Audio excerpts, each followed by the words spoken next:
Welcome along, one and all. This is another edition of the Morning Post, brought to you by the Racing Post and sponsored by William Hill. Sunshine everywhere, but it's fair to say the rainstorms have caused havoc again. Non-runners, wherever you look at Kempton, will be going up to Newcastle for Ida Day as well. Really good Saturday out there. Perhaps the last chance of something to throw its hat in the ring for a certain festival coming up in about 3 weeks' time as well. We'll be going through all the big races for you, popping to Ireland for an Irish preview. Johnny Dineen will be coming on the line. We've got a really big guest for you waiting by with some pivotal rides today. That'll be coming up very shortly. Stay with us for the next hour or so. Enjoy yourself, get your kippers on, whatever it is, and enjoy the panel. Like, subscribe, comment and share. Just got to do that by giving a thumbs up on the YouTube channel. Anything on Twitter, hashtag The Morning Post. Right from Dave Orson, that is enough. Let's go down. Two Racing Post legends. I think we can say that now. I sort of say that every week, and I look at the sofa next to me and they all give me a funny face. You're used to it, of course, because Maddy just smiled there. Maddy Playle joins us back. Great to see you, Mads. You're back in your tipping seat. People will be thrilled by. I just play musical chairs in here. That's easy. It's easy done. I look forward to doing that again, by the way. Graeme, good morning. Good morning, Dave. That was a very sort of low-key introduction by your own usual sort of exuberant standards, wasn't it? It was kind of like, tempo shall be lifted. Morning Post here. You know, it was more sort of Peter O'Sullivan than Dave Orton. You know it's going badly, Maddy, when you get critiqued by Graeme Rodway within 10 seconds of a show. Are you accepting it or are you not taking it? Exuberance will come out, Maddy, you know me. We also, of course, from William Hill, open up the trading floor to you. Let's go up to Leeds, shall we? Jay McBride is back. Going to give you all the markets, of course. Get some housekeeping out the way, Jay. First of all, hope you've had your breakfast and you're ready to go. What is the William Hill boost? Here comes the exuberance. And every Saturday we do this. You've got a great record of getting these hot pots beat. Drum roll, please. On Tamuras is the boost today. 3-1 from 9 to 4 for the usual £50 to hopefully keep the good run going for us at William Hill. Tamuras in the Pendle, going a big price with the boost. Don't want it. Don't want it? No, sorry. We played want it or not bingo. What do you reckon out there, viewers? Maddy's not having it. We're going to do this race preview shortly for you, but he did look a little bit iffy, didn't he, at Exeter last time? What's happened to him? He's a Tolworth winner. Yeah, I don't know. I mean, it wasn't a strong Tolworth that he won, was it, to Morris? And it's quite a strong race, so I can certainly see why J-Mac wants to take him on. And like you say, you know, when J-Mac gets stuck into one, they don't usually go and win, do they, Dave? It's very, very annoying. We'll have the naps coming up for you at the end of the show, and he's gone left field again as Jamie McBride. Looking forward to them. So that's the Pendle. Okay, it's the third race on the card at Kempton for you, and it's a record that his trainer Paul Nicholls has got a sterling roll call of winners in. I mean, he just farms it. So there you go. There's the boost. 50 quid max live now. The naps will be boosted for you later on in the show as well.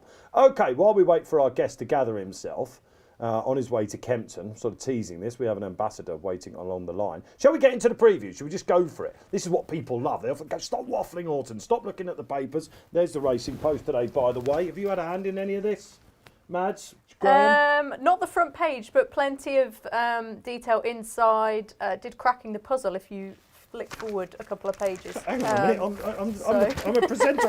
Hang on a minute, I'm useless at this. My wife will be laughing if she sees, what are we doing? Hold on, no. Hang on a minute, adverts everywhere. Cracking the puzzle, what page is it on? It should be fairly soon in. Anyway, okay. we'll ignore. What is the puzzle, Mads? It's all the racing on ITV today. Lots of non-runners have influenced some of my selections, of course. Page 3.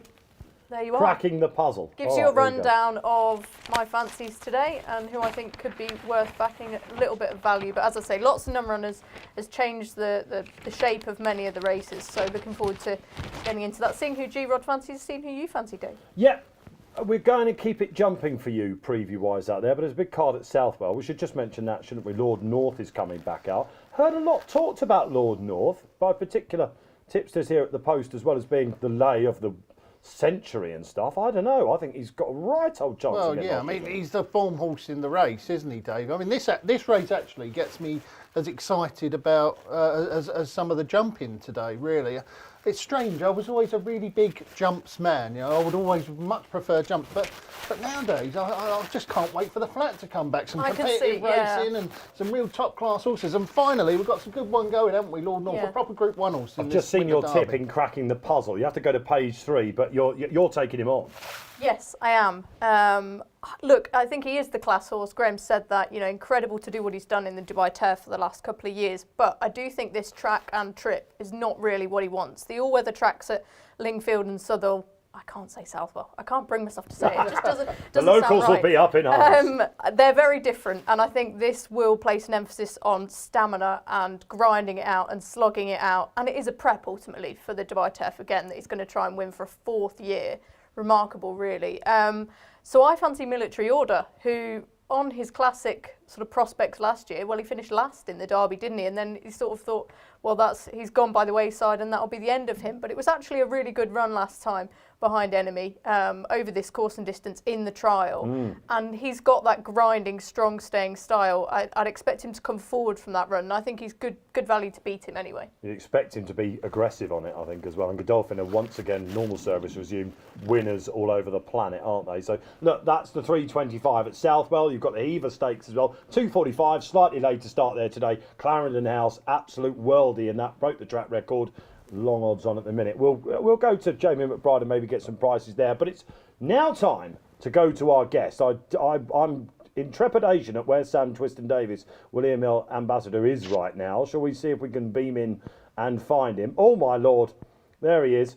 You're incommunicado there, Sam, are you? You're trying to. All your legion of fans are not going to notice you sneak into Kempton. No, yeah, very much on the way to Kempton now, so hopefully some luck along the way. Usually, your dad drives with Willie in the back. Have you got security as well, Sam? Are you that worried about it? Because you are on one of the best backed horses running anywhere today, which we'll get to. Yeah, no, Willie's driving today and Dad's in the front side seat, so competition for who's sitting up front. Well, I hope you get there. Let's put it that way. Let's go to the first race. Then you've got a couple of great rides at Kempton. In the opening race, you've got, is it Lord of Cheshire? You've got in some very, very famous colours. Yes, he was running actually well last time when sadly falling at the last.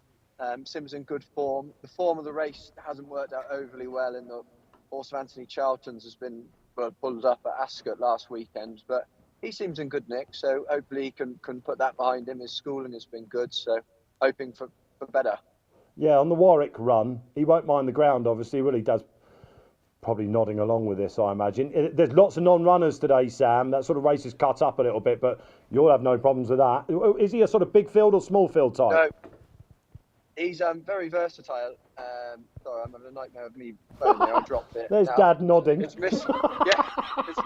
It's misbehaving terribly. There's Dad worrying about Willie's driving, quite rightly so. Lord of Cheshire then in the first. Won't mind the ground, each way squeak? Yes, very much hope so, yes. All right, OK, let's go to the 227. You're riding, not 227, sorry, 3 o'clock, which is, of course, the Dovecote. Are there any nons here? I'm looking down. Yeah, there are. Fassels. Oh, yes, Secret Squirrels out. We'll get to that. That has seen your lump sum very well named, I think, because punters are piling into this. Second last time, of course, doing all his best work late on to Jericho de Repenay. You must fancy your chances here, Sam. Yeah, very, very much hope so. He's got some form on plenty of soft ground in the past. He won his bumper around Bangor on very soft ground, so hopefully race will be run to suit. He does need to relax, but if he does that hopefully allow him a great chance. I've noticed his jumping, Sam. He sort of looks like he's still learning on the game a little bit. How's he been going at home? Are you aware? Has he sharpened up slightly? If he has, then that 5-4 might look a bit generous, mightn't it? Yeah, I actually had a good go on him on Wednesday. He seems in good nick. His jumping was good. His biggest problem was that because he was so keen, you're always trying to just get him to do things half a gear slower. But he jumped a lot better when they went a good gallop at Doncaster last time. So hopefully nice even gallop today that allow him to show better again. Yeah. What did the jocks say about that race, Sam? Because a lot of people were eyes on Jericho de Repene, obviously, for the Supreme, and thinking this could be, binocular or whatever coming up next for Nicky. He was workmanlike. Did the jocks come back in and say, look, that was a proper race? Yeah, I had a good chat to Tommy Cannon about Lump Sum.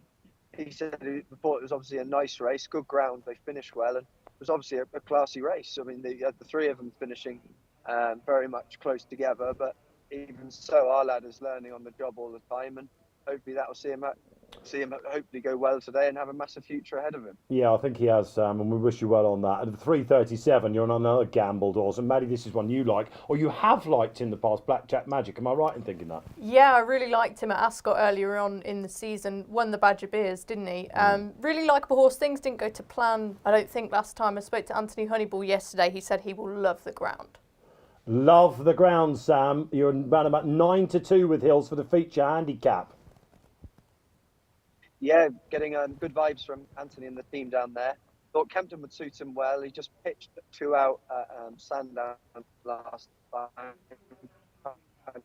Lost a lot of momentum. Thinking if we cut out any little errors, then hopefully he'll be in there with a great chance. I love. Interesting, they've applied the blinkers first time. And just watching him, I think that'll help him go throughout the race better again. Yeah, the first time blinkers, I think a lot of people are warming to that. We'll get the panel because we're going to preview that after we've let Sam go. Your final race on the card, you're sticking with Anthony Honeyball. And the horse that I never seem to get right, Sam, is Gustavian. Again, plenty of soft ground form. Yeah, he's a funny one to work out, actually, when you look through his profile. When he wins, he normally wins very well. It's a hard one to get to grips with. I thought he ran a really nice race early season at Aintree in what was very testing ground. He'll definitely go on the ground. If he gets into a good rhythm, then he does become quite dangerous. Sam, it's been a really good season for you. 87 winners so far. You're closing in on 100 as well. I can't let you go without asking you, of course, about a certain festival coming up not far away from where you guys live in 3 weeks' time. How is your book shaping up? I mean, we're hoping for something like Lump Sum might still throw his hat in the ring today, or? I would leave those kind of hard decisions to Sammy Thomas and team, but we'll have rides each day. Obviously, to get really good rides is very tough nowadays. It's incredibly competitive on the top end, but we'll have rides each day, so go there looking forward to it and hope for a bit of luck. Do we know, and Dad's there, so you can give him a nudge, he won't mind. You were doing your best impression of Paul Townend then, by the way. Leave it to Willie, leave it to Sam, leave it to Dad. Well done. You're getting better and better at this with me. What about Broadway Boy? Do we know where he's going? Have we got a definite pin yet on his target? He has the 2 entries. He's obviously in the National Hunt Chase and the Brown Advisory. Being slightly selfish, would very much like him to have a go in the Brown Advisory, especially if Playle was looking at going the other way. So I think he's a horse, obviously, that's got a massive profile now. He came back with a dirty track wash after Warwick. So we're very much hoping whatever he runs in, have a big chance. And from a selfish point of view, I'm hoping he's running in the Brown Advisory.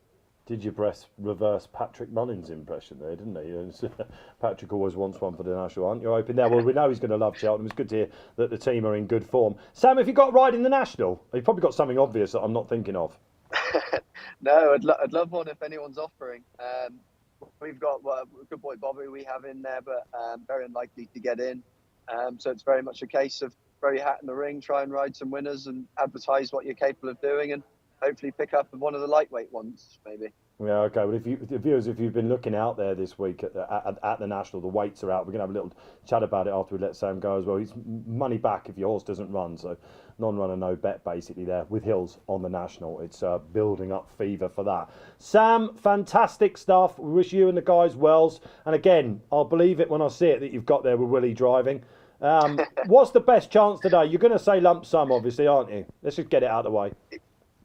Yeah, I really hope Lump Sum goes and gets the job done. It'd be lovely for Sammy, for Dyer and all the team. So fingers crossed he's as good as we hope he can be. Just before we let you go, Sam, what on earth does that say on your beanie? Does that say Bosch Soldier? Yeah, Johnny Fisher. And loves the Chinese, so I got given it for a Christmas present and won it. I've actually grown quite attached to. Oh, I bet you have. Yeah, we've all seen Johnny Fisher and Big John Bosh. Well, anyhow, give us a bosh before you go. There we go, Sam. Absolutely superb. Bosh! Absolutely brilliant. Sam, absolute pleasure. William and Ambassador, you go well this afternoon. Thank you very much. Have a great day all. Give us a bosh. Bosh! Yeah, you're from that area as well. That could have been so much better. That was your moment. Can you bosh it up? No, absolutely not. We'll get Maddy to do a bosh before we go off again. There you go then, William and Ambassador. Wasn't he great? J-Matt, let's just come to you very quickly before we do our previews. Lump Sum is really red hot now, isn't he? Despite the non-runners, he was always being very well backed. Yeah, he's a solid 5-4 favourite. One of the shorter prices on the TV card, so one will be needing to get beat. A little bit of opposition with Paul Keeley tipped Hell Wayne, but Lump Sum definitely solid and the one to beat. Yes, indeed. Kills, unsurprisingly, getting an alternative target to a favourite. That's in the Saturday Sizzlers. If you've got a members club, you can go there now on the website. Get it on your app, I think, as well. And, of course, in today's paper and see what Tom Siegel's tipped as well. All right, that was great. Let's move on a bit. But before we do, Jay, obviously the weights came out for the National. Everyone's favourite race. Probably still the greatest race on the planet, isn't it? And what's been going on at Hills? What are we offering? Yeah, we went non-runner money back on Tuesday afternoon when the weights were revealed. So that takes out all the guessing game of whether your horse, what rating you need to get in. And is it ever the case with the Grand National at the lunch? Obviously, there's lots of trainers doing media rounds, etc., talking horses up. And the two trainers who dominated the entries were obviously Mullins and Elliott. Gordon Elliott was positive about Galvin, so we laid him 20 from 25. And Willie Mullins was seemingly positive about Meeting of the Waters, so we went 25 from 40 him. And at the front end, obviously, Tom Siegel did a price-wise piece in the paper on Wednesday. Vanilli is very strong at the front end of the market. He does seem as though he's weighted. He's got a bit of a chance against Corach Rambler to reverse the form. He obviously runs this afternoon, and he's a very solid 10-1 favourite. We've spoken about the National, thanks, Jay, on the show plenty. Obviously, William Hill, betting partner at Aintree and the Grand National. Did you give a tip when we were on? Yeah, I quite just like quickly remind us. Mile a Mission. And what did you think about the weight when it came up? Yeah, should be okay, shouldn't it? I mean, I'm not a massive weights and measures man. Dave, the whole of the audience is nodding right now. Do you not have to be though? Not really, I don't think. Yeah, if you're talking about handicaps, it's Well, literally all it's about. Well. Yeah, but what's a pound to a horse? Not a lot, is it? You know, I mean, and essentially the scale of the handicap weights are not quite the same. Not quite able to match the scale of the ability, if you know what I mean. So top weights are always going to win at a higher rate than lower weighted horses because the way the weights are not able to. They're not able to cover the whole scale of I feel like I'm in a weird time travel tunnel here, Mads. I've got no idea where we are. I'm starting to morph into Melrose because it's the sort of thing that Keith Melrose would waffle on about, isn't it, on a show like this? Yeah. Not me. But essentially, the reason why I like to go with horses with good recent form and particularly good recent times, no matter what weight they're carrying, is that I think the form of the horse coming into the race is far more important than the weight they're carrying. Does that make sense? That makes more sense than what you said a minute ago. Not really. Maddy, finally we're getting to Maddy because you haven't had your say on the National. I haven't been watching your social media accounts, Mads. Were you do like to have a long-range go at this, obviously. Which pick, because it was Corach last year, right? Yeah, I was a big fan of Corach Rambler. An obvious one. I think he's got a great chance again. I do. Same mark as Tiger Roll when he did it second time round. This is all there, isn't it? I think the campaigning's perfect as well. I do wonder, he's got that Ultimate entry, whether they'll actually go, do you know what, we'll go for another Ultima rather than the Gold Cup. But I think he'd have an each way shout in the Gold Cup. You know, people get it in their heads about class and needing to stay up with the pace. You know, remember horses like Lord Windermere, like Synchronised, you know, they can stay on and get into contention. I could see him doing that at a track that, is he unbeaten at Cheltenham, I think, still? Gosh. He's got an incredible record there. So he's got a great chance, but that's boring. Everyone knows that. The sleeper who I've got my eye on is Mr. Incredible, who is a quirky customer. Yes, but he was still going very, very well when his saddle slipped second time round at the Canal Turn last year. Okay. Hasn't been seen since, but you'll remember him running some really good races in the Classic Chase behind I Will Do It and in the Kim Muir. Yes, he's a quirky horse, but Aintree often suits those types. And yeah, haven't seen him yet. So just want to check it's all still the plan with him. But I think he's still got untapped potential as a stayer. Interesting. And of course, we could see a ripple on the Grand National market today because the Bobby Joe Chase is, of course, one at Fairyhouse. We'll be looking at that, and our Irish Angler will bring the guys in on the sofa as well. Jay, you probably won't have it up now, but if you could find a price on Mr. Incredible, because a lot of people will be trying to latch on to Mads' sleeper tip there, if you don't mind. He is, yep, we're 33-1, which I think is top end of the market. I actually backed him last year, and I didn't think he was jumping that well, to be honest. So I'm yet to be convinced, but you never know. It might. He's definitely quirky, and he might just be a horse who does it one day but not the next. He's quirky with a capital Q, isn't he? But you're obviously... Is he a project of yours? Have you backed him before and you think, I've got to get No, it I back? haven't. That's probably why I've not been stung. But I just think he's still unexposed in these long marathon chases. People are obviously latching on to Meeting of the Waters for Paul Byrne and Willie Mullins. But he's definitely still got more to give, I think, in these sort of contests. We just haven't seen the best of him yet. We could go on and on and on about this because it makes you think about some other quirky horses that Paul Byrne and Mullins have got. They don't always get it right, do they? I can't remember what the hurdler's called that ran in the Greatwood or whatever it is. What was it called on the right? Only a Matter of Time. Only a Matter of Time, who seems very well named. Right. This is the moment you've been waiting for. Welcome along to the Morning Post. If you've just joined us, where have you been? We've had Sam Twiston-Davis on, expecting to get at least one up from his quartet of rides, I think, at Kempton. Very strong on lump sum, Blackjack Magic, first time blinkers. You can, of course, get that back after we've gone off air live. You can watch the whole show in its entirety. Probably be clipped up for you on Twitter as well. But it's business end time. Let's start these previews rolling, shall we? And we're going to do a mixture of Kempton and Newcastle for you, because of course it's Ida Day. Up we go. Now, Mads, I'm going to come to you after I get the market update from Jamie. I'm looking at these and seeing this because Maddy's been all over these non-runners, thankfully. So, Jamie, we are seeing plenty of scratchings. You'd think these trainers would know what they were going into at Kempton, but they're dropping like flies. How's that affecting you guys? Yeah, it is disappointing. Like you say, the weather was well flagged up on Thursday, so disappointing that they're all still coming out, having declared, knowing what the ground's going to be, pretty soft. I think we're up to 7 non-runners now in the first race. Another one's just come out, Boomborn. So, yeah, very disappointing. 2 for money in that first race, though. Mark of Gold, and the other one is Samuel Spade, who I've just read in the Saturday jury being talked up by Keelan Woods. And Mark Gold is the other one. Like I said, I think that's Tom Siegel as well. So they're the 2 for money. Obviously, with Sea Invasion coming out, Mads, this was just tipped up everywhere, wasn't it? This has now got a completely different look to it. It has. I fancied Mark of Gold yesterday, and he was about 14-1. So you're not getting much value now on the 9-2 on the show. But I still think he's got a very good chance. Initially, the shape of this market was that the younger, more unexposed horses were really quite short. And I thought the disparity between those and the likes of Mark of Gold, who won the race last year, was just too big. I mean, now it's probably about right, but with all those non-runners, I still fancy him. Things haven't gone to plan this season necessarily. He needs to jump well. He can really belt a hurdle, which doesn't help his case. Off a higher mark now than when winning it last year, of course, but was running okay in the Lanzarote before he came down. These are his conditions. This is his track. He'll love the ground, unlike probably some of the others. And he's got a great claimer on him in Caelan Quinn. Gary Moore's horses are still in really good form.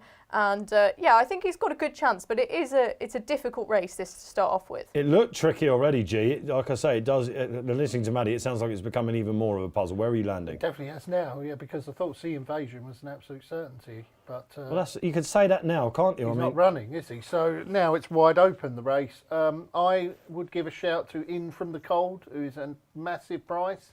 He finished. He's not running. Oh, he's not running either. Okay. You got 2 certainties. You're playing this well, aren't you? What's next? Mark of Gold, the one that Maddy just said, has got a good chance. That fell last time out and Up for Parole. Is that running or is that out? That's out as well. So Mark of Gold fell last time in the same race that Up for Parole was in. That would be my default selection. But I won't be having a bet in this race now, given that 2 or 3 of the ones that I fancied are all out. Well, they have come in thick and fast, these non-runners. So let's hope that we've seen the end of that, because, you know, what looked like a really nice big field in the majority, Kempton is in danger of cutting up. And I think perhaps something might be said about these in the coming days. Surely these trainers knew what was happening with the weather. I mean, look outside. It's been absolutely biblical. Shall we move on then? It's up to Newcastle we go, to the 208. It is their big race. The race of the day, the race of the season for some tipsters here at the Racing Post. Absolutely love having a go at this. And Jamie McBride, let's come to you. Which one are you having a go at? Is there anything you're standing out on? I'm not having a bet in the race. It looks too hard for me, but punters are siding with Flower of Scotland and Major Dundee. Both got similar profiles. Disappointing on their latest starts, but back up to a marathon trip on desperate ground might suit. So they've attracted support. And one other with a completely different profile, coming from 2.5 mile chases, Cruise Control. Brian Hughes might be a good jockey to get him switched off, and he's been sported at fancy prices as well. Yeah, betting it to Keith Melrose. This is Keith's race as well. He prefers this, I think, to anything. And that's one of his 2 shouts in the race. Perhaps you've been reading that and reacting. You can get Keith's preview, of course, in your paper, on your website, or indeed on your app. Graeme, come to you with this. I read some trainer quotes saying it's not the deepest race in the world. I think it was Tom Lacey, actually, Cruise Control's trainer. And I looked into that and I thought, well, while it may not have your kitties light or irresistibly handicapped, as Keith called him, which is quite right, or even my wings. No Christian Williams runner, of course, this year. With 5 places here. It's still very competitive, isn't it? Yeah, it's an Ida, isn't it? So it's always a competitive race, and it's always on testing ground. Going to be a grueling test of stamina, and that will suit the Galloping Bear. I like him. Yeah, I mean, he stays forever, and he was very unlucky, wasn't he, not to win it last year? Let's be honest, Kitty's Light was absolutely thrown in, wasn't he? I mean, he went on to win the Scottish Grand National, and I think he won that one at Sandown as well, didn't he, Kitty's? So, I mean, he was thrown in, wasn't he? And Galloping Bear beat the rest senseless. He's running off the same mark this year. The problem is he's shown absolutely nothing since, has he? Nothing. Beaten a mile last time. But Joe Anderson's riding, came in off top weight. Never even met him, well, apparently, Ben Clark, the trainer. Just seen what he's been doing, Maddy, and gone for him. Yeah, he's very good. Spoke to him a few times, actually, after he won on transmission at Plumpton, where everyone was saying that was the ride of the season. It was right at the start of the year. And then Ascot the other day as well on Mott Hill for Neil Mulholland again. He's very good. He's very good. And I definitely do think there's something in that when jockeys have confidence, they will perform better. You were saying you like recent form, but yeah, the Galloping Bear's been terrible his last couple of starts, hasn't he? I came down on Fenland Tiger, who's won his last couple. He probably does have a bit of work to do on the weights with Anglers Crag. He gets a little bit of a pull with him from the start of the season when they ran at Carlisle. But I just think he's got untapped potential over these distances. He beat Prince de Fichot at the track last time. Really, he's got a funny head carriage, but I don't think he's ungenuine at all. He battles quite strongly. Yeah. He's a very clean jumper, and he's just unexposed. And I think when you look at a race like this, you want a horse who's on an upward curve, or you know that he's got that performance in his locker. And I think he's really nice staying chaser for the Sam England team. Happy with the 92? Yeah, as I could be. I mean, I'm not going in all guns blazing, but I think he's got a very good chance. I mean, it's sort of 1-1-1 horse like Anglers Crag, isn't it? So when you're getting forward to 192 about this, a lot of people Exactly. will be thinking, I'd prefer the bigger price. And Anglers Crag, he's been winning different races and going up a lot, whereas Fenland Tiger's been shaping well and not winning by as far. If you look at the trends column today, the excellent Kevin Morley puts him up as the only one to meet all the trends. Anglers Crag for Brian Ellison on a real roll. Flower of Scotland is interesting. We'll just keep with this race for a while. She's been really well backed, and I know they think they definitely haven't seen the best of her yet, the team. Yeah, the Raymond Anderson green colours, of course. Be a big double, won't it? Flower of Scotland wins. I wonder if how many people will be sticking it in a double with Scotland in the Calcutta Cup against England in the rugby later. It's a busy front page, isn't it? I was thinking when we looked at it earlier. Of course, the Six Nations, huge games, aren't they? Ireland, Wales as well. Rugby fan? No. No, I'm not really an egg-chasing fan either. But I you'll used get to stuck live in into Twickenham and I've never even been That's there. scandalous, isn't it? Yeah. No wonder they pitchforked you out, did they? Yeah, absolutely. No, I have been to a few rugby matches, but I can't say I'm a huge fan. But unlike anything, if I have time to sit down and watch it, I can really enjoy it and absorb it. But no. But I do think it's worth saying on the Ida, you were talking about Tom Lacey and cruise control. Again, I was doing the previews yesterday, so I was ringing a lot of these trainers and asking them about their chance. And he was sort of saying it's going to be a really interesting experiment because, as you say, it's 2.5 mile horse who's unproven over the trip. But he likes the course. I can see why there's been money for him. But again, at the prices now, I think I would rather take Fenland Tiger. He's had a pretty good season, Lacey, again, isn't Very he? good, Yeah. yeah. A lot of sequence horses and Well, things like that. his jockey is very good, isn't he? Stan Shepherd.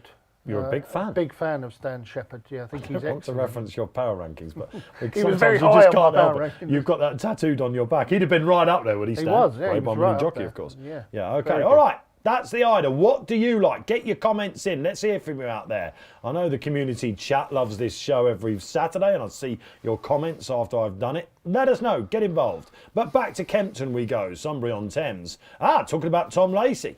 Blow your wad. First time cheap pieces, Jamie McBride. And, of course, the boost, Tamuras, that 9 to 4. As you can see on the screen, guys, if you go to your William Hill app, if you go to your website with those guys, or even on the phone, however you're doing it, they've boosted it right out. Just remind us what that is for anyone just joining, Jay. 3 to 1 from 9 to 4 for £50, and that'll be available up to around midday. I'm mildly tempted to take that. You can't have him at all. Let's get this out of the way. No, he could well win. And like you say, Paul Nicholls has such a good record in the race. But for me, he's got a bit of that funny attitude about him. We saw how he hung after the last fence at Exeter last time. This track and trip and ground could see the best in him. We know he likes testing conditions as a Tolworth winner. But for me, at the prices, I would much rather take him on. Now, we've lost a little bit of the depth in this with Le Patron, who's out. But I think Arclight could shock a few here.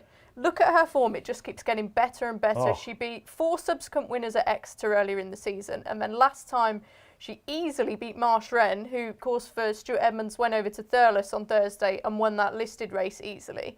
Admittedly, this is going to be a big step up for her, but she gets a lot of weight. I think it's upwards of £6 all round.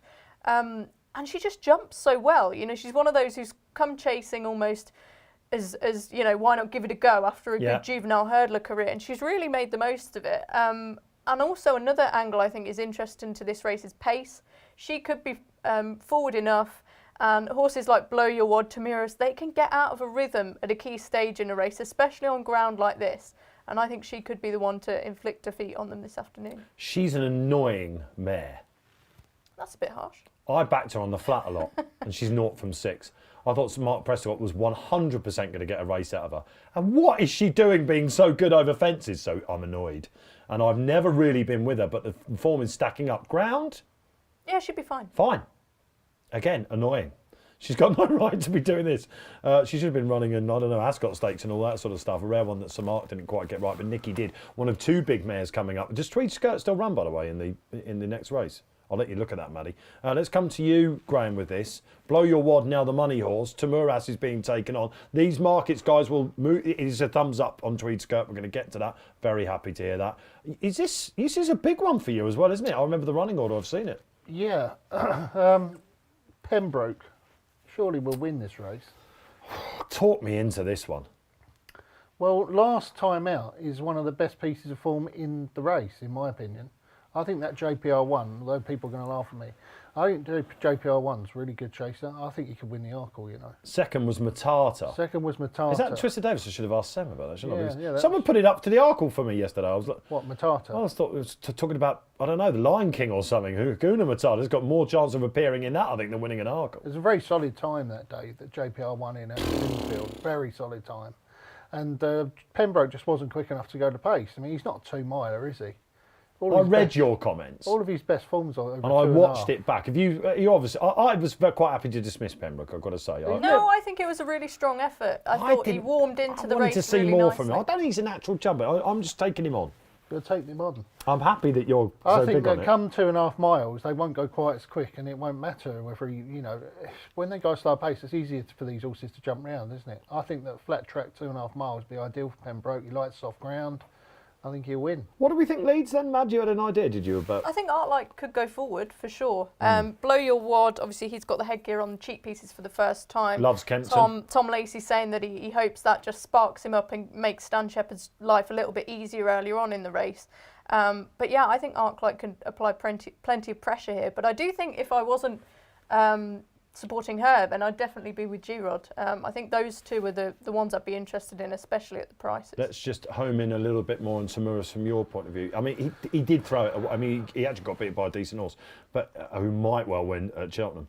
But that was at Exeter last time. Go onto your members club, have a look, see if you agree with us or not. When has he become so quirky, this horse? I don't know. He's running all over the place. Harry Cobden did very well to get him as close as he did. As we see at Exeter, they veer towards the paddock exit, don't they? They go right across. Did you see the Devonshire National yesterday? Incredible, wasn't it? Incredible. What was the name of the horse? Remind me. Mr. Van Gogh. Yes, Mr. Van Gogh. Yeah. For the Bradstocks, who just get one every now and then, don't they? That just But takes they've apart these really races. nursed that horse, because I remember him running in novice hurdles. He's a huge horse, and I thought this will be a good chaser down the line. And they have. That's the brilliance of it. They've known that they'd had to take their time with him. They've done so. That was just his second run over fences, I think. Gold Cup winning operation, of course. Yeah, but and he he ran ran over ragged. to the paddock exit, didn't he? On the run-in, I don't think your man had any clue what was going on. You just let him drift home. But I'd forgive Tamuras that, but it was running to the last that I thought, ooh.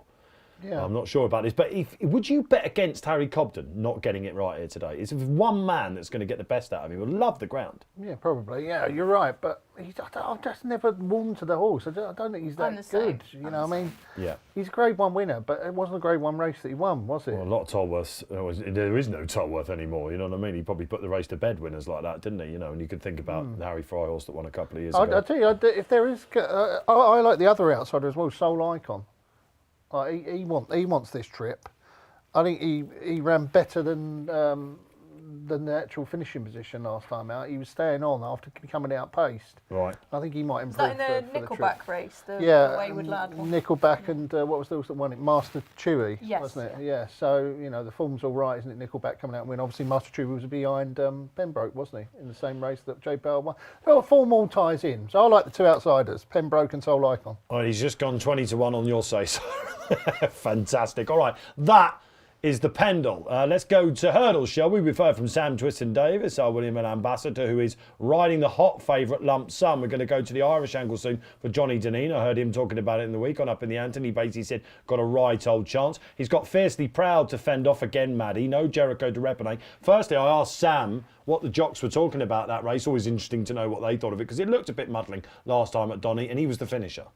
Yeah, I really like Fiercely Proud. My initial selection was Secret Squirrel here, who had won over the trip and track before. But I've switched over to Fiercely Proud now, purely because I think on the prices, you look at lump sum 5 to 4 there, and Fiercely Proud 100 to 30. I'd much rather have the horse in Tim Radford's colours, who I spoke to yesterday, and they're very keen that he's going to really build on what he showed at You Doncaster. spoke to Tim Radford? Yeah. That's interesting, isn't it? And we can get that in the paper, can we? In a couple of days. Oh, right. I Oh, think you've done so. a piece with him, have you? Yeah, it's a longer term thing. But it was really interesting to chat to him, because obviously he's got handstands as well with Ben Pauling. And this horse was very good in bumpers. And I thought he shaped with a hell of a lot of promise last time. Lump Sum, obviously, he's got the edge on him. We saw that at Donny. But as you say, it was a muddling race. And at the prices with the differential, I think he's probably the one I'd be leaning towards. I also think Idy Wood could run okay for the Jamie Snowden team. He's not really gone on as we sort of hoped he would at the start of the season, but at the same time, I think he's reached a decent level of form. This doesn't look a very strong race, but what I would say is it's got a very good record for producing decent handicap hurdlers next year, so keep an eye on it. I remember there's definitely been some Chris great Gordon, Wood Highway winners something, and, wasn't it? Yeah, Orkin Risk has come out and won. So Betfair hurdle winners, yeah, it's a good race. West Cork as well, another one from a couple of years ago. All right, okay, so maybe not Cheltenham. It was a long time since a Dovecote winner went there. Jamie, let's come to you. We've spoken to you already about Lump Sum on the back of Sam Twiston-Davis basically bigging up his chances like he needs to do it. Said he sat on him on Wednesday. Everything's going well. How low can he go? Good question. I don't think he can go much shorter. Like Maddy said, I mean, there wasn't much between him and Fiercely Proud at Doncaster, so I mean, the price differential can't get much greater, surely. And there is enough opposition to him. Like I said, we've laid bits of Hellway in. There was a bit of a move for Willie the Builder yesterday. So I'd be surprised if he went much shorter, but we shall see. Well, one man that might yet move the market waits on the line as we get ready to introduce our Irish angle. But we may as well bring in Johnny Dineen for the rest of these previews. And John, I was listening to you earlier. You were with us in the studio last week. Good morning to you. All about the lump sum? Yeah, I like lump sum, Dave. Yeah, I do. Good chance. He's probably found in the market now 64, but he on his way to Fairyhouse, by the looks of it, is Johnny Dineen, yes, and he has lumped on the sum.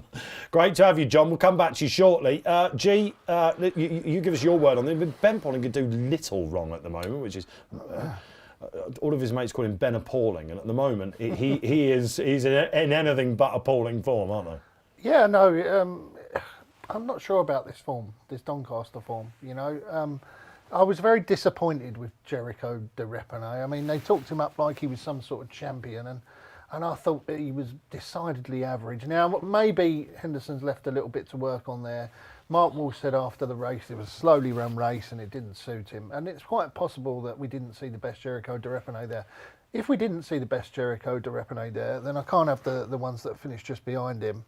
I thought Panjari was the one to beat for Nichols and Cobden. He won. He looked a different horse last time at Musselburgh and first time cheap pieces. Well, everything that Nichols ran on that Sunday looked like a different horse, didn't he? He just kept winning the races. He winged round there. And Nichols will need this horse to go up in the weights because I think they're hoping to get him in the county hurdle. So they could do with winning this race to get him up in the handicap into that county. And I think that he's got the best piece of form in the race as well. I think that is the best piece of form that Musselburgh won last time. It's interesting that they pulled out Willie the Builder in the week. It was at Lingfield where it's probably softer than it will be today. He's got some all right Cheltenham form, hasn't he? He's the other one who's got for a chance. pesky team. He didn't run too badly at Musselburgh either last time, did he? I mean, he was down the field, but again, it was a very strongly run handicap hurdle. And this is a much, I would say, I don't think there's a lot race. between a lot of these. So take on the fav is the MO. I would at the prices, yeah, but that's just my punting approach. I'm not going to get absolutely stuck into a horse at that price who is ultimately unproven, as they all are. But on what we know already, there's not that much between top and bottom. All right, how low do you think lump sum can go out there? Are we going to be talking an odds-on shot? You know, if all the favourites win, it's probably likely, isn't it? But opposition is there. All right, that's the Dovecote. While we may not see a Supreme Novice Hurdle winner, we may see a big pot winner down the line. It's going to be an absolute cracker. That is 3 o'clock. Let's move on, shall we? And keep going, because the 3:37, of course, is what used to be called the Racing Post Chase. Bruce Millington, our ex-editor, says it's the best piece of advertising we've ever done because everyone still refers to it as the Racing Post Chase. Yeah. You know, of course. Anyway, there we are. So, Blackjack Magic now 7-2 on the wire. We've heard from Sam Twiston Davies. Maddy's given us a line on him as well. If you read Keith Melrose's preview today, Bow to Greatness is a horse he's expecting to do great things now the spring is nearly here. You've got Phlegmatic there, of course. You've got Il Rodotto. Forward Plan, who looks a bigger price to me. Tweed Skirt loves the gaff. Killer Kane, Lord Baddesley. What a race this is. We'll come to Maddy shortly. J-Matt, where's that 9-2 gone? Blackjack Magic. Yeah, he has been popular. This is a race that has definitely been affected by the rain, with the likes of Tweed Skirt and Phlegmatic, who were strong early in the week, just been a little bit weak now, as we see money for the likes of Blackjack Magic. Sam Brown's another one who's been well backed, who would have loved the rain coming. So, yep, very strong Blackjack Magic. I'm not sure I'd go 7-2 on him. I wouldn't be quite as keen at that price. I do think he's got a good chance and he's still got more to do off this mark, but equally things haven't gone as well as I'd have liked. But he will really like this ground. The horse I like isn't even on that graphic. I did some work in the weekend, or I covered your column actually, didn't I? Yeah. Midweek. And in it I tipped up Unanswered Prayers. I was talking about train of Yes. form. And Chris Gordon, if you look at his percentages for November, December, they really took a nosedive. Had a double at Kempton, winning 2 bumpers a couple of weeks ago. I was there, had a chat with Chris and sort of said, you know, the string, are they getting back into their best shape now? And he said, yeah, they really are. And I think he's operating at really high strike rate now, sort of 30, 38, 40%, something like as that high. This horse, I still think he's got more to prove, more to do. If you look at how he was running at Ascot earlier on in the season, he had 2 mishaps at that track. The first one behind Victorino, he would have beaten Phlegmatic by probably about 3 lengths. They all, both of them came down at the last fence, but he would have finished second, third-ish. And that was a very strong race. Obviously, Victorino's higher rated now. Also, Yeah Man was involved in that form. We saw what he could do at Haydock.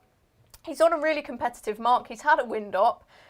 We're not getting Freddie Gordon's £5 claim. Harry Reid's on now, but I still think he's on a good mark. Chris said that both Unanswered Prayers and Lord Baddesley, who's been the subject of quite a bit midweek support as well, he would prefer better ground.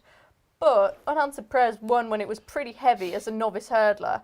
And equally, Kempton doesn't take that much to dry out. I was speaking to Barney Clifford yesterday, and he sort of said, we're not really due that much rain, and we're not expecting conditions to deteriorate massively. So I think he could get away with it, Unanswered Prayers. I backed him at 33s, 25s. He's now a lot shorter, but I still think he's got a very, very good chance.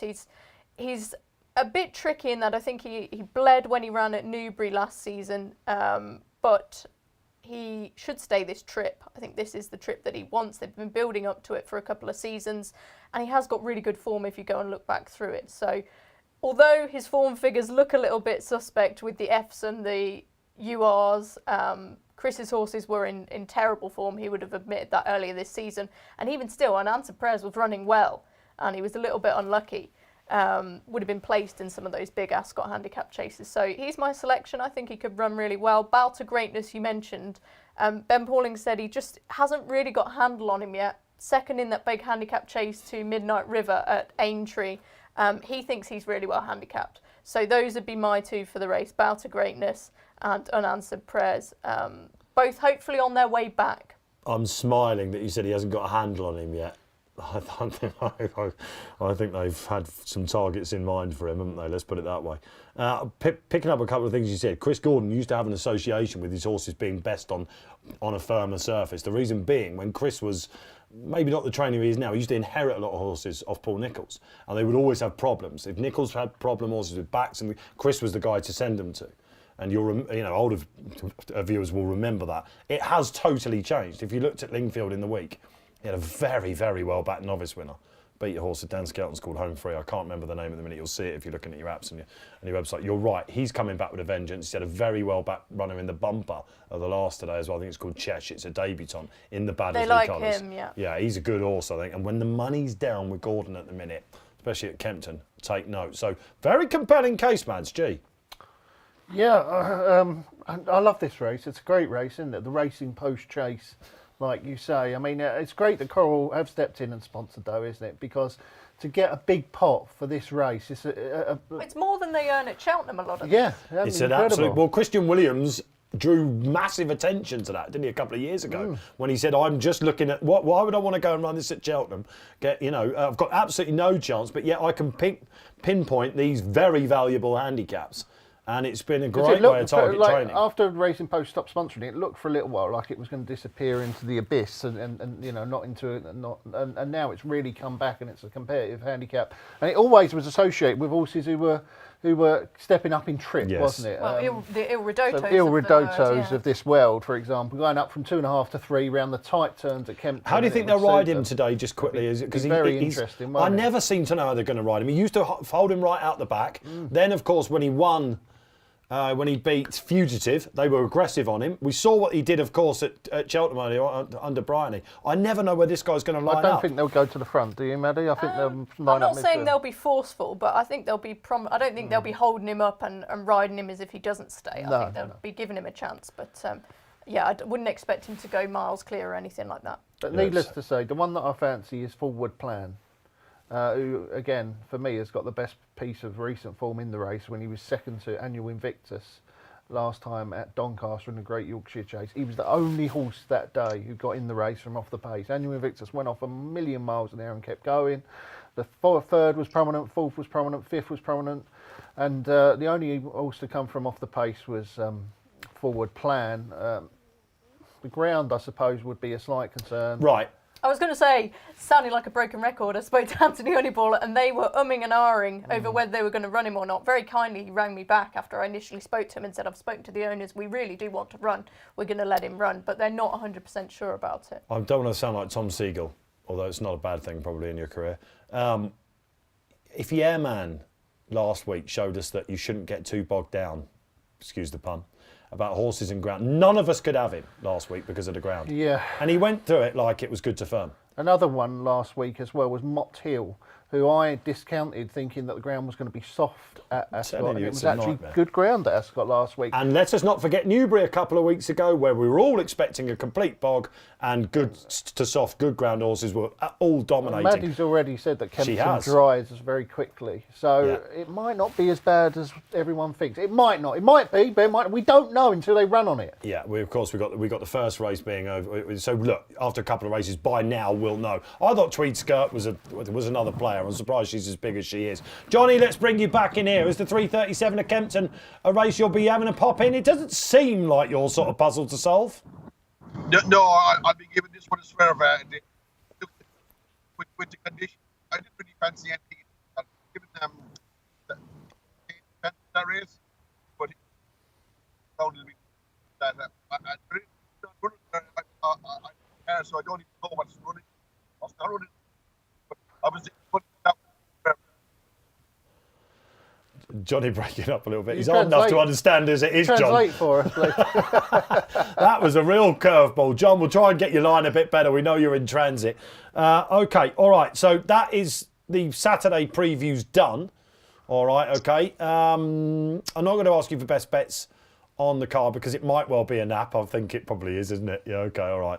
And we'll get that a little bit going on. Welcome along if you're just joining us. Happy Saturday to you. This is the Morning Post in conjunction, of course, with the Racing Post, where we are in the HQ. It wasn't easy to get in for you two this morning either, and you've seamlessly manifested into this show. I'll be going on Kempton as well after this. Will you? So let's hope that there's no troubles on the trains getting down there. But it's a glorious day, isn't it, Dave? You know, it's beautiful out there after 3 consecutive days of pouring rain. Yesterday I walked back from the shop down and I got soaked. Like, you know, when the cars come past, they get hit the... I'd imagine everyone aims for you, don't they? I'm sure they You did probably it on just see purpose. Gandalf walking down the road, don't you? You know what I mean? Like, get him, it's Graham. Yeah, I'm sure they did. I would love to drive past you and soak you in a Public puddle. enemy number 1. Racing enemy number 1. Of course he's not. Go and say hello to the great man then if you're down at Kempton today. Let us know if you're going, where you're watching the racing so far today. We've covered a bit of Southwell. We've covered a bit of Newcastle as well, and that was the bulk of Kempton for you. What's your nap on the day?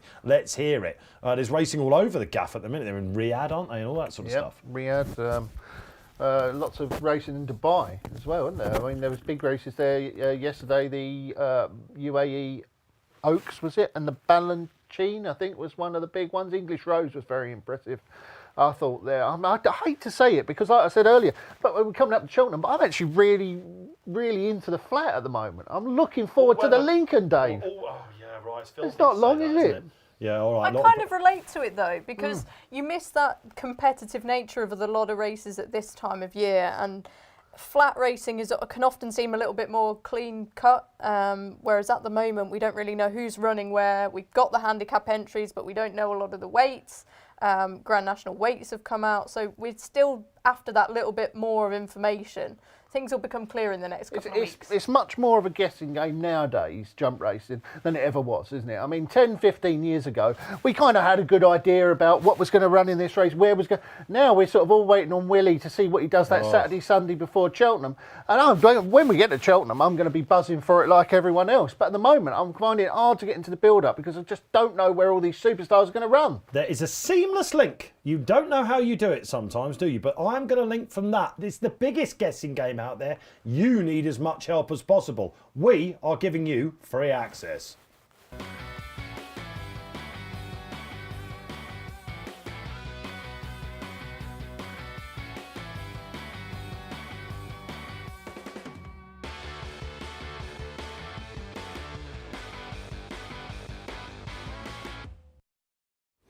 So much good stuff there, Dave, on that free access. Obviously, a lot of people listening to this show will be interested in the tipping. Paul Keeley, Tom Siegel, always great. I can't believe Tom's record of anti-post price-wise. It is staggering. And also so many great interviews as we near Cheltenham. You know, we've just had all the stable tours from Paul Nicholls, Nicky Henderson, etc. Can't wait to hear more from them.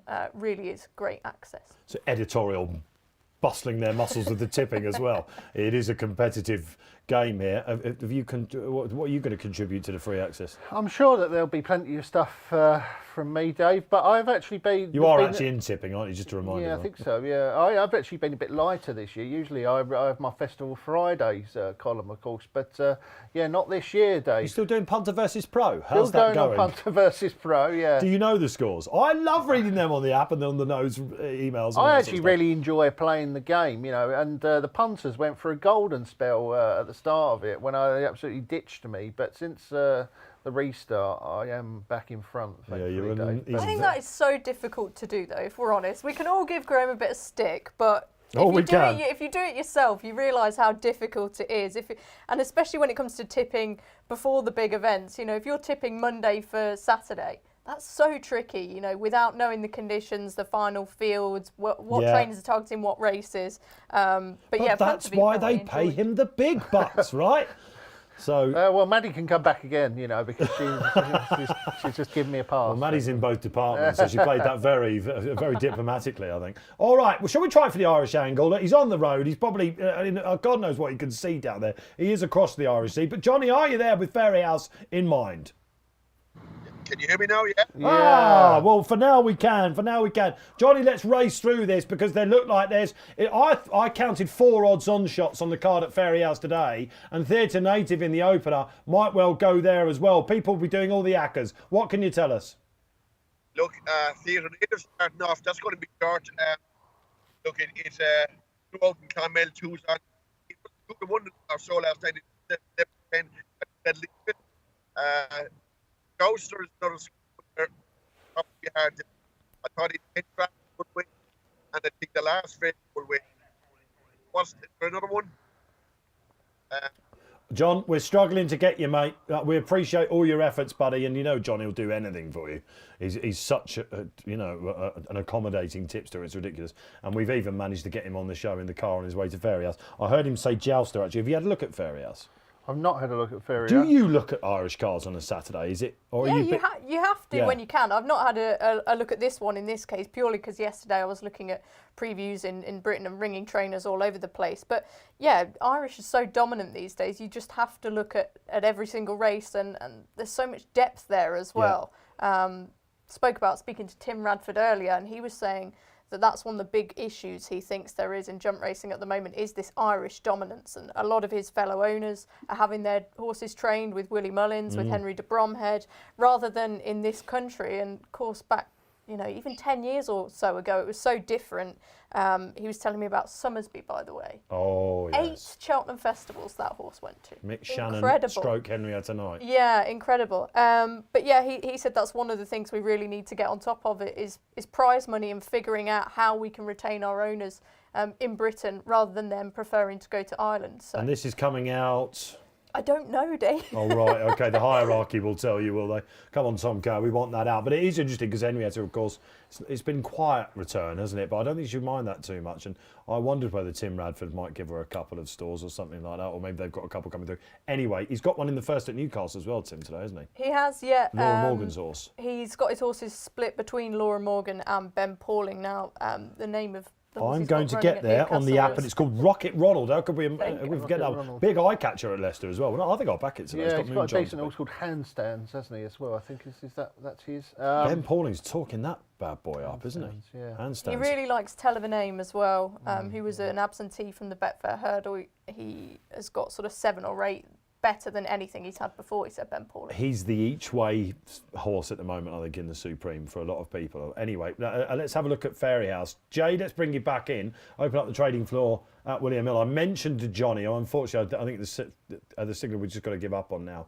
I can cover the Irish angle, don't you worry about it. Jay, there are lots of shorties there. And, of course, we have this Bobby Joe chase. Who's hot and who's not amongst them? Yeah, well, I have to admit, the Bobby Joe's the only one I actually looked at and priced up on Thursday, and Manila Croon is the one we've seen money for. It's a funny little race in that obviously they've got bigger targets in mind, but the weights are out, so there's no reason why they shouldn't be off for their lives. But both Vanilla and I Am Maximus have been somewhat iffy jumpers at times over regulation fences. So I can see why punters have sided with Manila Crooner, even though he has been disappointing at times as well.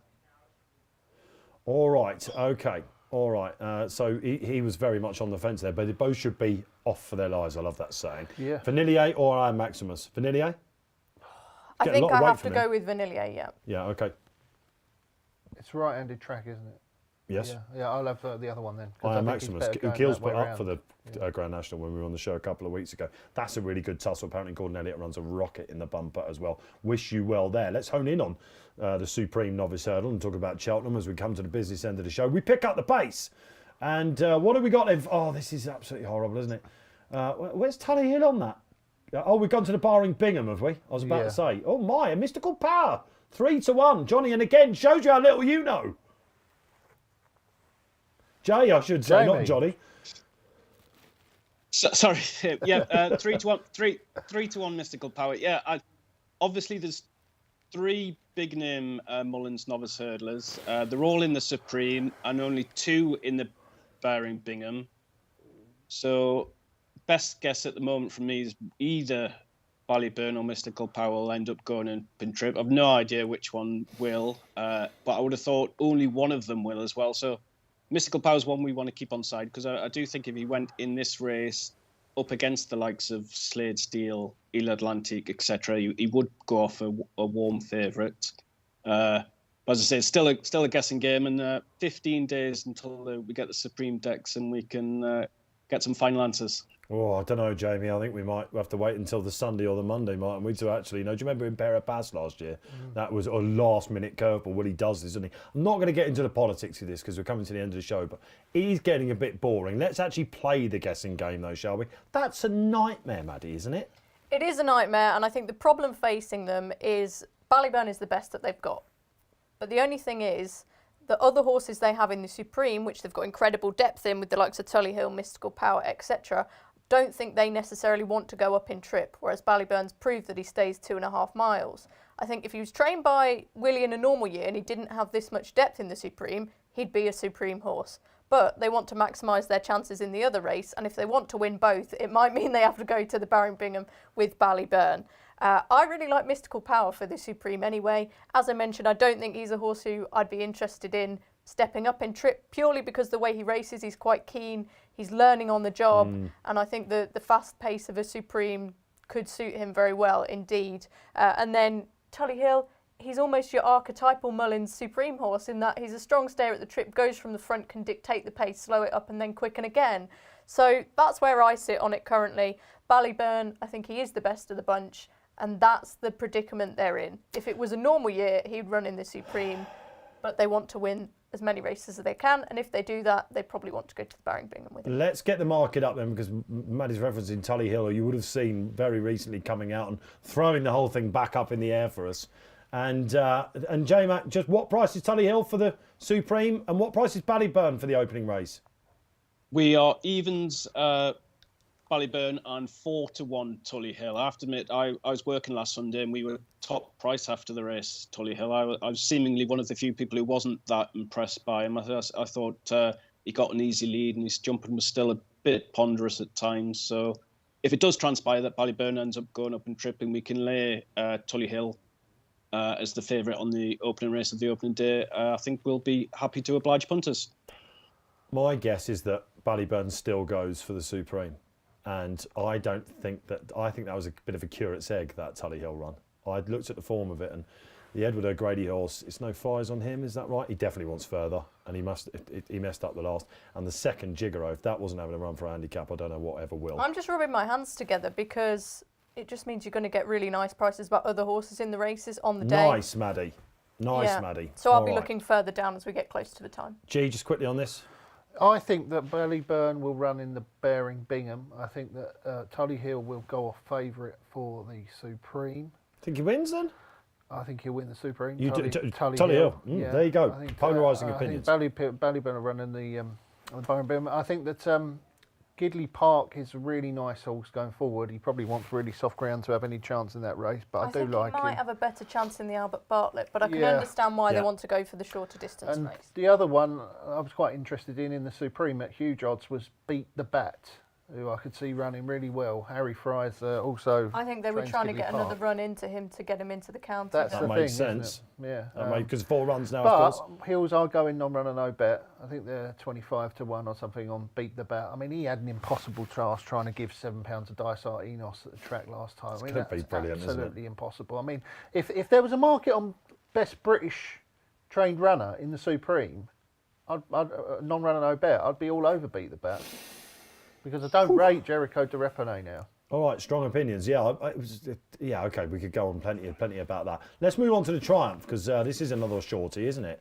And Maddy, you want me to come to you on this? Are you a Sergino fan or taking him on? I think you'd struggle to take him on based on what we've seen, but Caliph de Burley loved what he did on his British debut, and if he wins really impressively today in the Adonis, I don't think Connections will be able to resist giving this race a go, and I think he could feasibly be second favourite if he wins impressively today. Mentions of Gold Cup already for this chap.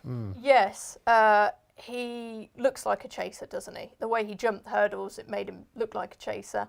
Interestingly, after his win last time, Paul Nicholls saying, we don't really want to go to Cheltenham. We've ran Clanders Oboe and horses like that in the Triumph, and they ran down the field, blah, blah, blah. Spoke to him yesterday, and he said, well, we're not ruling it out. We'll see what he does tomorrow. So he could be a springer in the market, and I really hope that they go to the Triumph with him, because I think he could be the only meaningful opposition to an absolute superstar. And we've got non-runner no bet. And what price is he today? This is, of course, running in the second race at Kempton. That's the Adonis. I'm assuming, despite the non-runners, this was always going to go off odds on, Jamie, wasn't it? Yeah, he's around about the 8 to 11 mark today, and I'd echo what Maddy said. The horse is the perfect vehicle for the non-run money back, because Paul Nicholls has basically told everyone that they're not bothered about the Triumph, and they'd only run basically if he forces their hand today by winning impressively. So he's one way I kept him on the right side of. We don't want to lay loads before today, because we might get the chance to lay him at, like you say, he might be 5 to 1 second favourite after he wins today. So, he's very interesting. There you go. Nice link there. Of course, if you want to, Cheltenham mad fans out there, which I'm assuming you all are, the Nicky Henderson Stable Tour is available on our YouTube channel, where it gives you great insight. It's got to be said, no matter what anyone says about Constitution Hill right now, forget about that. Go and to listen to what Nicky says, because he does give loads and loads and loads. This just wins, does it, Sergino? Yeah, I think he's going to be very difficult to beat, isn't he, Sergino? He's a monster. Caliph de Burley, Nicholls was the last trainer to win the Adonis and then go on and win the Triumph with Zarkandar in 2011. It used to be a very popular route. Soldatino did it the year before, 2 years in a row. Wow. To come to this race and then go on and win the Triumph, but it hasn't happened for a long time because the Irish have been so dominant. You're on form today, aren't you? Your memory's surprisingly decent, man, isn't it? You have to be rough with your trains again. All right, okay, should we get on to the best bets? Jamie McBride, I think it's nap time coming up on the show as we end our stint on this week's Morning Post. I'm going to go last. I think that might be the way to get one over the line. You go first, Jamie. Well, I'm on to plan C with my naps, but I'm going for Iden in the Winter Derby, which we are going 8 to 1 from 13 to 2. What is it you fancied in Riyadh then? You've changed your mind again. First it was a non-runner. I mean, come on, man. My job's hard enough with these two anyway. Yeah, there was issues with putting one up in Riyadh, but it was Ian Barrows in the staying handicap for Japan, the 450, to beat the Aidan O'Brien Tower of London. At least we've got a recognisable horse in there. Is this your sort of bag today? I'll be giving it a watch, that's for sure. Luxembourg's, I think he's going to do plenty of globe trotting now, isn't he? Tower of London, wouldn't be that keen. I'd just be watching. I think it'll be another very good night for Japan. Obviously, they've got Derma Sotogaki and Ushba Tesoro in the Saudi Cup itself. Wouldn't be very surprised if one of those came out on top. Tremendous pronunciation there, Matt. Riyadh, your bag today, or just give it a swerve?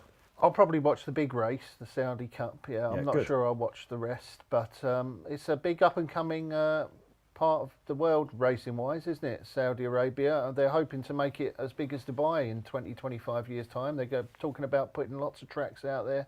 So I saw a piece as well with the old clerk of the course at Newbury's moved over there to be clerk of the course at Riyadh now. So, you know, they're going leaving. Outsourcing's happening not just with the horses, but the It's like humans Ronaldo too. and Messi going over, isn't it?